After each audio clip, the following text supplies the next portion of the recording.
Hello everyone, welcome to ML classes. ML classes में आपका स्वागत है।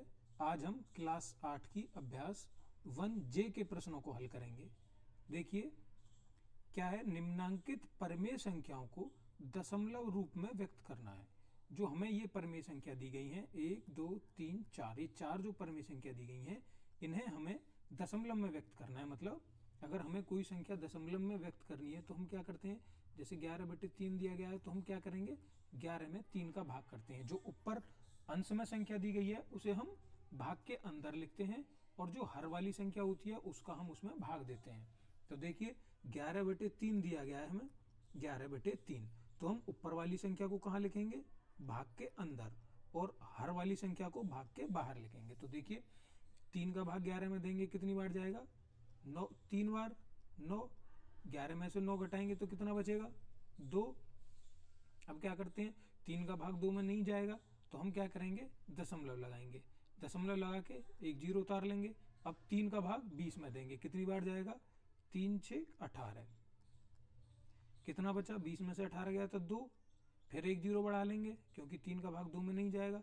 फिर 6 बार जाएगा 18। अब 20 में से 18 घटाएंगे, कितना बचा, 2। फिर जीरो उतारेंगे, कितनी बार गया, 6 बार 18। फिर 2 बचेगा। तो इसी प्रकार हमारा ये आता रहेगा, 6 की पुनरावृत्ति बार बार होती रहेगी। ये संख्या पूरी नहीं कटेगी, अनंत बार चलता रहेगा ये। तो हम क्या कह सकते हैं, 3.6 के ऊपर हम यहाँ पे बार लगा देंगे। जिस अंक की बार बार पुनरावृत्ति हो रही होगी हम उस अंक के पीछे एक बार लगा देंगे। तो यही हमारा इस प्रश्न का उत्तर हो जाएगा। दूसरा देखते हैं, दूसरा क्या है। दूसरा हमें दिया गया है 17/5। तो देखिए लिखते हैं 17/5। जो ऊपर वाली संख्या है उसे हम अंदर लिखेंगे और बाहर वाली संख्या, हर वाली संख्या का भाग लाएंगे। देखिए 5 का भाग लगाते हैं 17 में, 5 3 बार गया 15। कितना बचेगा, 17 में से 15 घटाएंगे तो 2। अब 5 का भाग 2 में नहीं जाएगा तो क्या करेंगे, दशमलव लगाएंगे और एक जीरो उतार लेंगे। 5 का भाग 20 में कितनी बार चला जाएगा, 4 बार। तो ये संख्या हमारी पूरी तरह से विभाजित हो गई। तो इसका उत्तर कितना आ जाएगा दशमलव में, 17/5 को 3.4 लिख सकते हैं। तो देखिए हम यहाँ पे एक दो तरह के सवाल देख रहे हैं। एक तरह के प्रश्नों में हमारी बार बार आवृत्ति हो रही है, वो हमारा कट नहीं रहा है, पूरी तरह विभाजित नहीं हो रहा। और इस प्रकार के प्रश्नों में हमारा पूरी तरह विभाजित हो रहा है। तो इन्हें हम दो भागों में बांट के देखते हैं। इस प्रकार के अंकों को हम कहते हैं अशांत। ये हैं अशांत आवृत्ति वाले हमारे प्रश्न, अशांत आवर्तक।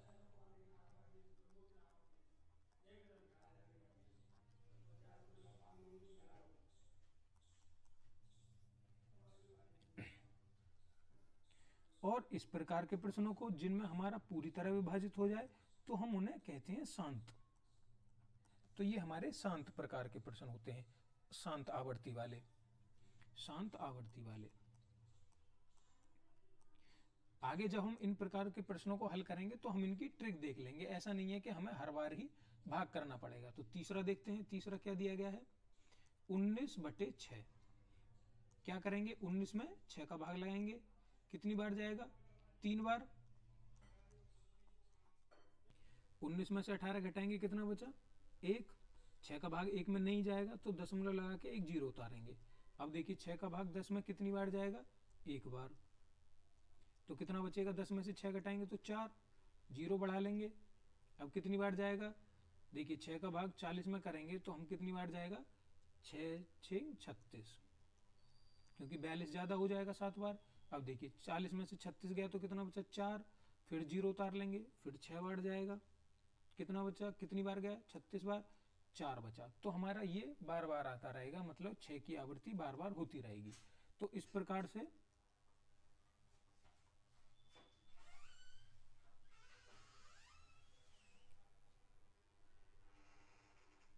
हम इसे क्या लिख सकते हैं, 3.16 के ऊपर बार लगा देंगे क्योंकि 6 की आवृत्ति बार बार हो रही है।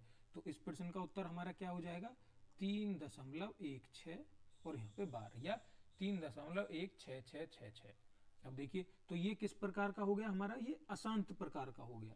देखिए अगला देखते हैं 4 नंबर। 3/8। क्या करना है, 3 में हमें 8 का भाग लगाना है बच्चों। किस प्रकार लगाएंगे, देखिए अब यहाँ हमें पहले से ही छोटी संख्या दे दी गई है, तो क्या करेंगे, शुरू में ही हम यहाँ दशमलव लगाएंगे और यहाँ दशमलव लगा के एक 0 बढ़ा लेंगे।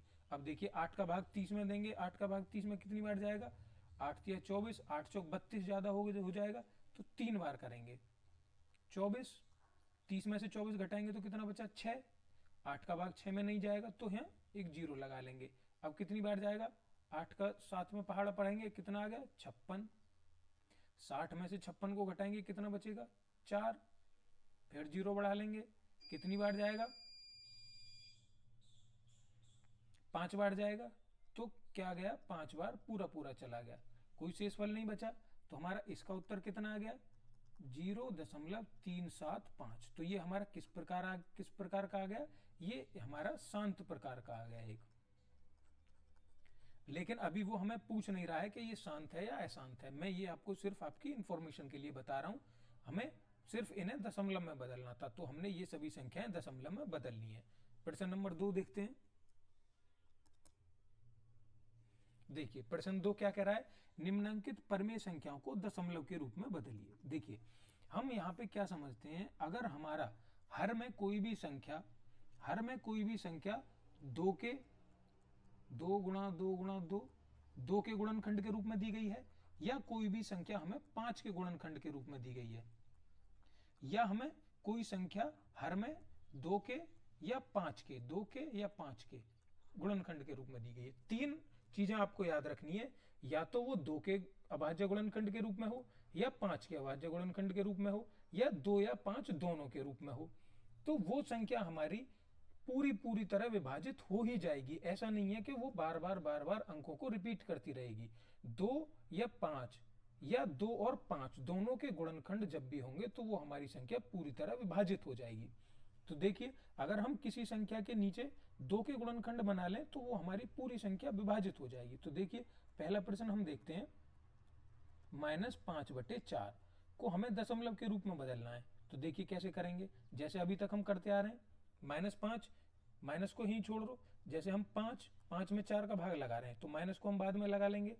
4 कितनी बार गया, एक बार, कितना बचा 1, दशमलव लगा के 0 बढ़ा लेंगे, कितना गया 4 का 2 बार 8, यहाँ पे कितना बचेगा 2। दशमलव हमारा यहाँ पे लगा हुआ है तो 0, दशमलव लगाने की जरूरत नहीं है, हम यहाँ पे 0 बढ़ा लेंगे।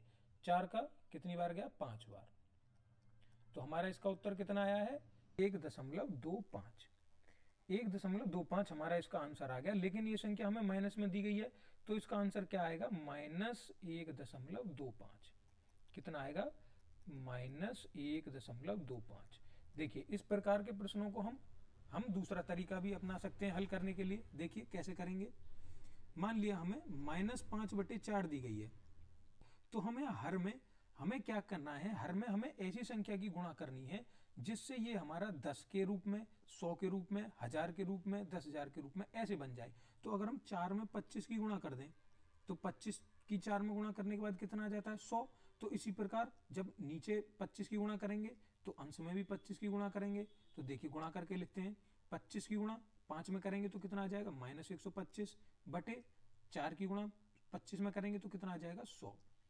कितना आ गया हमारा, -125/100। देखिए नीचे कितनी 0 आ रही है, 2। तो हम जब भी किसी संख्या से दशमलव हटाते हैं तो नीचे 0 लगाते हैं, और जब नीचे से 0 हटाते हैं तो ऊपर दशमलव लगाते हैं। तो देखिए नीचे कितने अंक हैं, 2, तो ऊपर 2 अंक बाद हम दशमलव लगा देंगे। तो इसका उत्तर कितना आ जाएगा, 1.25। जो तरीका आपको ठीक लगे आप उस तरीके से कर सकते हैं। दूसरा प्रश्न देखते हैं। दूसरा क्या दिया गया है, -15/2।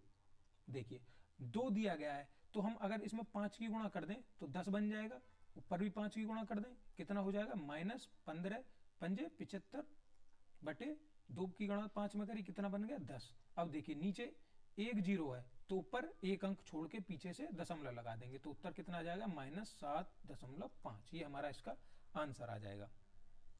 हम भाग के तरीके से भी हल कर सकते हैं। 15 में 2 का भाग लगाओ, कितनी बार गया, 7 बार, 14, 1 बचा, दशमलव लगा के 0 बढ़ा ली तो कितना बार जाएगा, 2 पंजे 10। हमारा कितना आ गया, 7/5। संख्या माइनस में दी गई है तो कितना आएगा -7/5।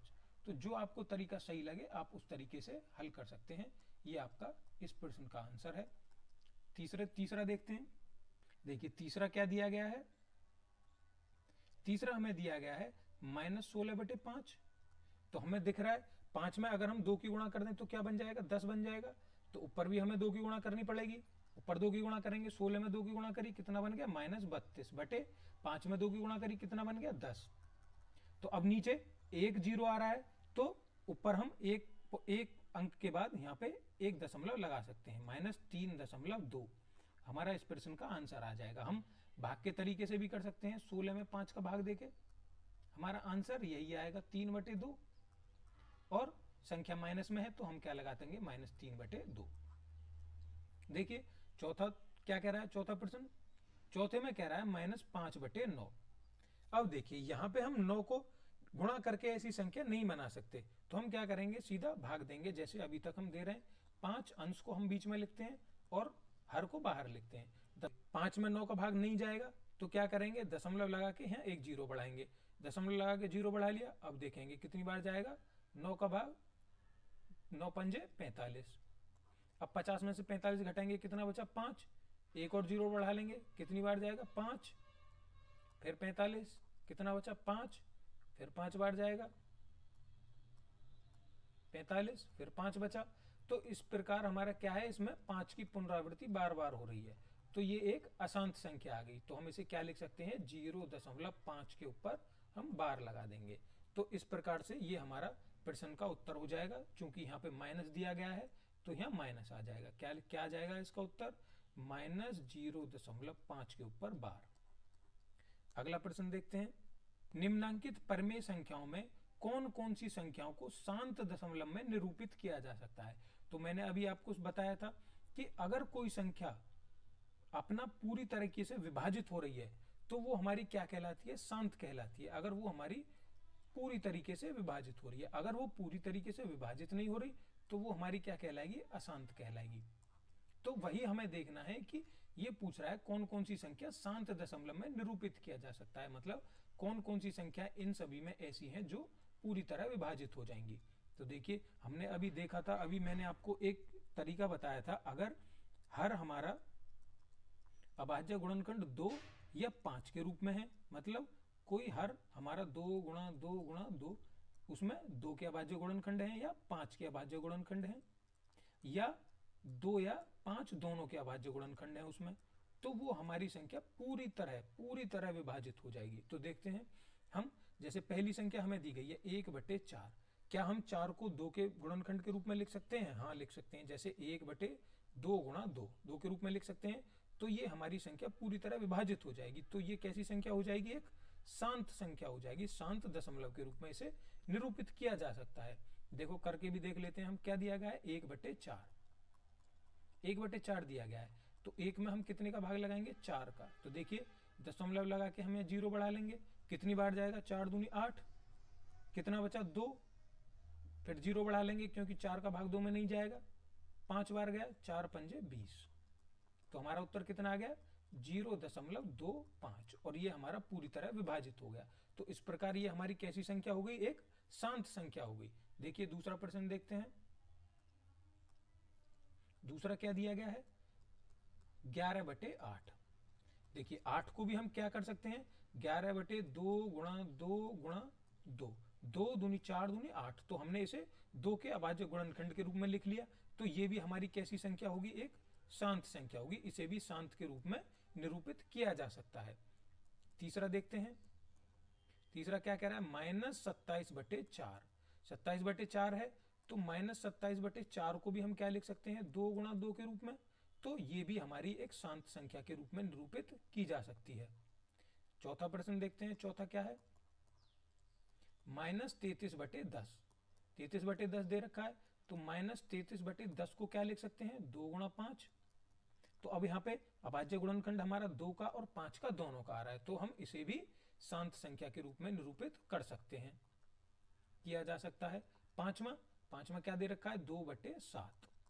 अब देखिए हमारा यहाँ पे 2/7 दिया गया है। तो इस संख्या 7 को हम उसमें परिवर्तित नहीं कर सकते। किसमें? 2 या 5 के अभाज्य गुणनखंडों या 2 और 5 के अभाज्य गुणनखंडों के रूप में निरूपित नहीं कर सकते। इसलिए ये हमारी कैसी हो जाएगी? अशांत आवृत्ति की। अशांत आवृत्ति की अशांत आवर्ती दशमलव। छठा देखते हैं, छठा क्या है? 6/15। 6/15 है तो हम इसे क्या लिख सकते हैं? 6/15 को 2 के रूप में तो लिख नहीं सकते, 3 गुणा 5 लिख सकते हैं। तो 3 गुणा 5 लिखने से हमें कोई फायदा नहीं है, क्योंकि हमें 2 और 5 के रूप में लिखना है। तो हमारी ये संख्या भी कैसी हो जाएगी? ये संख्या भी हमारी अशांत आवर्ती वाली की संख्या हो जाएगी, अशांत आवर्ती दशमलव। तो इसमें हमारा शांत वाली संख्या कौन सी आई? एक तो पहली, दूसरी, तीसरी, चौथी। हमारी पहली 4 संख्याएं शांत आवृत्ति वाली संख्या है, क्योंकि इन सभी संख्याओं के गुणनखंड, अभाज्य गुणनखंड हमारे 2 या 5 और 2 और 5 के रूप में हैं। अगला प्रश्न देखते हैं। देखिए प्रश्न 4 क्या कह रहा है? 1/2, 1/3, 1/5 के योगफल को यदि दशमलव संख्या में बदलें तो यह शांत होगा अथवा अशांत। देखिए हमें पहले क्या करना है? इनका योगफल करना है। तो देखिए पहले योगफल करते हैं। 1/2 प्लस 1/3 प्लस 1/5 जोड़ेंगे सभी को। किस प्रकार से जोड़ेंगे? परिमेय संख्याओं का जोड़ हमने सभी सीख ही लिया है। कैसे करते हैं? पहले सभी का एलसीएम लेंगे। 2, 3 और 5 का एलसीएम हमारा कितना आ जाएगा? 30 आ जाएगा। अब देखिए 2 का भाग 30 में करेंगे, कितनी बार जाएगा? 15 बार। तो यहाँ 15 लिख देंगे। प्लस 3 का भाग 30 में कितनी बार जाएगा? 10 बार। तो ऊपर यहाँ 10 की गुणा करेंगे, 1 दिया गया है, 1 में 10 की गुणा करेंगे तो कितना आ जाएगा? 10। प्लस 5 का भाग 30 में करेंगे, कितनी बार जाएगा? 6 बार। ऊपर 1 में 6 की गुणा करेंगे तो कितना आ जाएगा? 6। अब देखिए जोड़ के लिखेंगे हमने, जोड़ के कितना आ जाएगा? 15 और 10 25 और 6 31/30। देखिए ये हमारा आ गया योगफल। अब क्या कह रहा है? योगफल को यदि दशमलव संख्या में बदलें, तो देखिए योगफल को दशमलव में बदलते हैं। ऊपर वाली संख्या को हम बीच में लिखते हैं और हर वाली संख्या को बाहर लिखते हैं। तो 31 में 30 का भाग लगाएंगे, कितनी बार जाएगा? 1 बार। 1 बार गया। 31 में से 30 गया तो कितना घटाएंगे? 1 बचा। अब क्या करेंगे? दशमलव लगा के 0 बढ़ाएंगे, क्योंकि 30 का भाग 1 में नहीं जा रहा था। अब 30 का भाग इसमें भी नहीं जाएगा। फिर 0 लगाएंगे, 1 0 और बढ़ा लेंगे, कितनी बार जाएगा? 3 बार। 90। फिर कितना बचा? 10 बच गया। फिर 0 बढ़ाएंगे, देखिए फिर कितनी बार जाएगा? 3 बार। 90। फिर कितना बचेगा? 10 बचेगा। फिर 0 बढ़ाएंगे, फिर कितनी बार जाएगा? 3 बार। कितना? 90। फिर 10 बचेगा। तो इस प्रकार से हम ये कह सकते हैं कि ये हमारी एक अशांत संख्या है, अशांत आवृत्ति वाली संख्या है। किस प्रकार से लिख सकते हैं? 1.03 के ऊपर बार। ध्यान रखने वाली बात है बच्चों, 0 के ऊपर बार नहीं लेंगे, क्योंकि 0 तो एक बार ही आया है, बार बार कौन आ रहा है? 3 आ रहा है। तो हमारा ये इस प्रकार से हमारी किस प्रकार की संख्या हो जाएगी? अशांत आवृत्ति वाली संख्या हो जाएगी।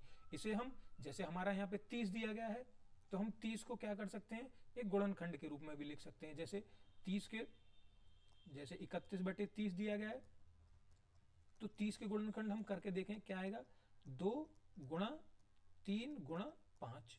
2 की गुणा 3 में करी 6, 6 की 5 में करी 30, तो 30 आ गया। अब हम देख रहे हैं इसके गुणनखंड हमारा 2 5, 2 5 तक तो सही है, लेकिन बीच में 3 भी आ गया।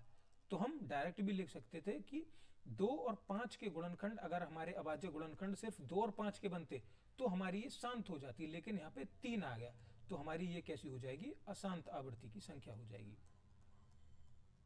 अगला प्रश्न देखते हैं।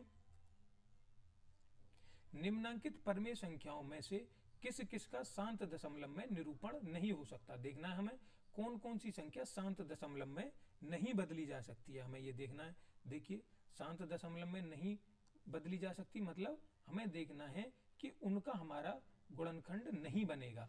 अगर गुणनखंड बन जाएगा तो वो हमारी कैसी हो जाएगी? शांत हो जाएगी। तो सबसे पहले देखते हैं 24/7।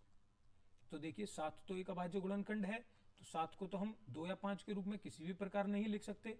तो यहां लिख देंगे हम शांत दशमलव में निरूपण, शांत दशमलव में निरूपण नहीं किया जा सकता, नहीं किया जा सकता। अगला देखते हैं, दूसरा क्या दिया गया है, 5/6। 5/6 दिया गया है, हम 5/6 को क्या लिख सकते हैं, 2 × 3, 2 × 3 लिख सकते हैं। लेकिन हमारा अभाज्य गुणनखंड यहाँ 2 और 3 आ रहा है, हमारा क्या आना चाहिए था, सिर्फ 2। तो इसको भी हम शांत दशमलव के रूप में निरूपित नहीं कर सकते, तो ये भी क्या हो जाएगा, नहीं कर सकते। तीसरा 7/15 दिया गया है। देखिए 7/15 को क्या लिख सकते हैं, 3 × 5 लिख सकते हैं। यहाँ 5 के साथ 3 आ गया, अगर हमारा सिर्फ 5 होता तो हमारा ये शांत में निरूपित हो सकता था, तो ये भी नहीं आ जाएगा कि शांत के रूप में, शांत दशमलव के रूप में निरूपण नहीं किया जा सकता। चौथा देखते हैं, चौथा क्या है, 3/7। 3/7 ये तो 7 अलग ही अभाज्य गुणनखंड दिया गया है, तो इसे भी नहीं किया जा सकता। पांचवा देखते हैं, 5 क्या दिया गया है, 5 सही 3/4। पहले सही बटे से हम इसे बटे में बनाएंगे। बटे में कैसे बनाते हैं, जो हमारी नीचे संख्या दी गई है उसकी यहाँ गुणा करते हैं, और गुणा करने के बाद जो आता है उसमें ऊपर वाली संख्या को हम जोड़ देते हैं। तो देखिए 4 का गुणा 5 में करेंगे, 4 पंजे 20, और 20 में 3 जोड़ेंगे तो 23/4। अब इसके गुणनखंड करके लिखेंगे 23/4 के 4 को क्या लिख सकते हैं हम, 2 × 2। तो ये अभाज्य गुणनखंड 2 का बन गया। तो इसे हम क्या कर सकते हैं, शांत दशमलव के रूप में निरूपित कर सकते हैं, शांत दशमलव के रूप में निरूपित किया जा सकता है, किया जा सकता है। तो हमारा इन पांचों प्रश्नों में से हमारा सिर्फ एक ही एक ऐसा 5 सही 3/4 दिया गया है जिसे हम दशमलव, शांत दशमलव के रूप में निरूपित कर सकते हैं। बाकी सभी हमारी अशांत संख्याएं दी गई हैं। अगला प्रश्न देखते हैं, प्रश्न 6। अपनी अभ्यास पुस्तिका में निम्नांकित कथनों के सम्मुख सत्य और असत्य के, हमें क्या करना है, सत्य और असत्य के निशान लगाने। देखिए कैसे लगाएंगे, 1/25 का निरूपण एक शांत दशमलव के रूप में किया जा सकता है। तो देखिए क्या हम कर सकते हैं, 1/25 को, 1/25 को हम क्या लिख सकते हैं, 1/5 × 5। तो हमारे अभाज्य गुणनखंड 5 के बन गए, तो ये हमारी कैसी संख्या हो जाएगी, शांत हो जाएगी। तो हमारा इस प्रकार से ये कथन क्या हो जाएगा, सही हो जाएगा। बी क्या कह रहा है, 1/9 का निरूपण एक शांत दशमलव में किया जा सकता है। देखिए 1/9 अभाज्य गुणनखंड करके लिखते हैं, 1/3 × 3, गुणनखंड 3 × 3 हो गया। लेकिन 3 से तो हमारा होता नहीं है, कितने से होता है, 2 और 5 से। तो ये हमारा क्या हो गया, अशांत हो जाएगी संख्या। और ये क्या कह रहा है, एक शांत दशमलव में किया जा सकता है, लेकिन इसे नहीं किया जा सकता। तो ये हमारा क्या हो गया, गलत हो गया। तीसरा देखते हैं, सी क्या कह रहा है, 0.6 और 0.6000000 कितनी भी जीरो लग रही हैं, कोई फर्क नहीं पड़ता। 1 2 3 4 5 6 7, 1 2 3 4 5 6 7। अब ये कह रहा है 0.6 और इस संख्या में कोई अंतर नहीं है। तो हाँ, कोई भी अंतर नहीं है बच्चों, क्योंकि किसी भी संख्या में अगर हमारे पास कोई भी संख्या है, अगर हम उस संख्या में दशमलव के बाद कितनी भी जीरो लगा लें, कितनी भी जीरो लगा लें, उस बात से हमारी उस संख्या पर कोई फर्क नहीं पड़ता है।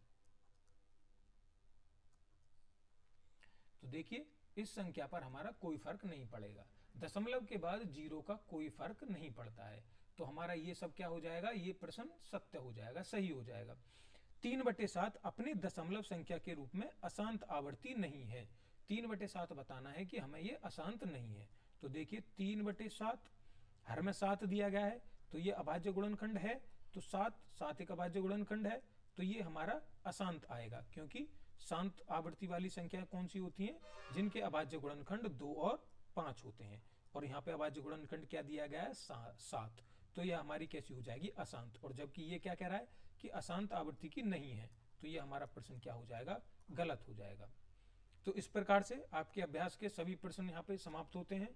उम्मीद करता हूँ कि सभी प्रश्न आपको समझ में आ गए होंगे। अगर फिर भी कुछ समझ में नहीं आ रहा है तो आप वीडियो को दोबारा रिपीट करके देखिए, आपको वह प्रश्न अवश्य समझ आ जाएगा। अगर फिर भी समस्या है तो आप हमें कमेंट में बता सकते हैं। अगर ये वीडियो आपको पसंद आई है तो वीडियो को लाइक करो और हमारे चैनल को सब्सक्राइब करो। अगर कोई बच्चा आपकी जानकारी में है जिसे आप जानते हैं क्लास 8 का, तो आप उसे ये वीडियो शेयर कीजिए, जिससे उसे इस टॉपिक को समझने में आसानी होगी। वीडियो देखने के लिए धन्यवाद।